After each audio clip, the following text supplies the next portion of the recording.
স্বৈরাচারের ফেলে যাওয়া যে দলবাজ উচ্ছিষ্ট প্রশাসনের চলমান ষড়যন্ত্রের কাছে কিন্তু এখনো আমরা দেখতে পাই যে বর্তমান এই অন্তর্বর্তীকালীন সরকার মাঝে মাঝেই অসহায় বা বিপর্যয় বোধ করছেন।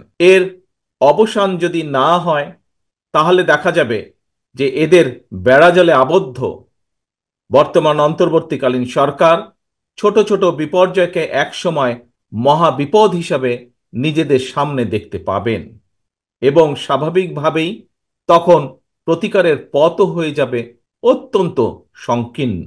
আমি মনে করি সমাজের সকল মানুষ, বিশেষ করে যারা গণতন্ত্রে বিশ্বাস করেন, মানুষের অধিকারে বিশ্বাস করেন, তারা সকলেই বুঝতে সক্ষম বৈদেশিক বিনিয়োগ, আন্তর্জাতিক বিশ্বের আস্থা, আন্তর্জাতিক সম্পর্ক, রাষ্ট্রের স্থিতিশীলতা, ব্যবসা বাণিজ্যে স্বস্তি, জনগণের নিরাপত্তা, দেশ এবং জনগণের যে উন্নয়নের ধারাবাহিকতা, তৃণমূল পর্যায়ে জনগণের নিরাপত্তা, প্রাত্যহিক সুবিধা সবকিছুই কিন্তু দিতে পারে একমাত্র জনগণ দ্বারা নির্বাচিত একটি সরকার।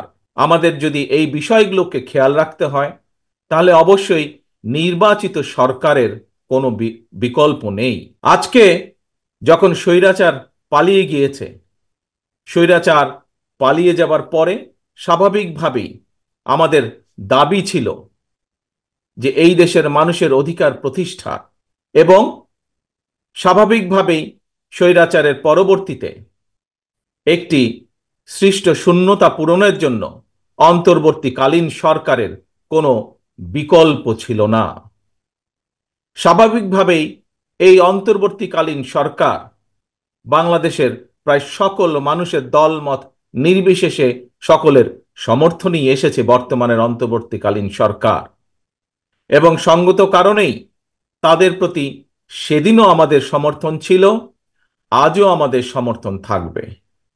তবে এখানে একটি কিন্তু রয়েছে প্রিয় ভাই বোনেরা, তাদের প্রতি আমাদের আস্থাকে প্রশ্নহীন রাখার চ্যালেঞ্জ কিন্তু তাদেরকেই নিতে হবে। বর্তমানে যে অন্তর্বর্তীকালীন সরকার, তাদের প্রতি অর্পিত যে দায়িত্ব আর সেটা যথাযথভাবে পালনের জন্য যে রোড ম্যাপ, সেটি নির্দিষ্ট করতে হবে তাদেরকে। আমরা আমাদেরকে বাস্তবতা বিবেচনায় পরিষ্কারভাবে আমাদেরকে বুঝতে হবে যে সব পরিবর্তন সাধন যেমন তাদের পক্ষে সম্ভব নয়, তেমনি এমন দায়িত্ব তাদের কাঁধে নেওয়া সঙ্গত হবে না যেটা তারা বহন করতে সক্ষম নন।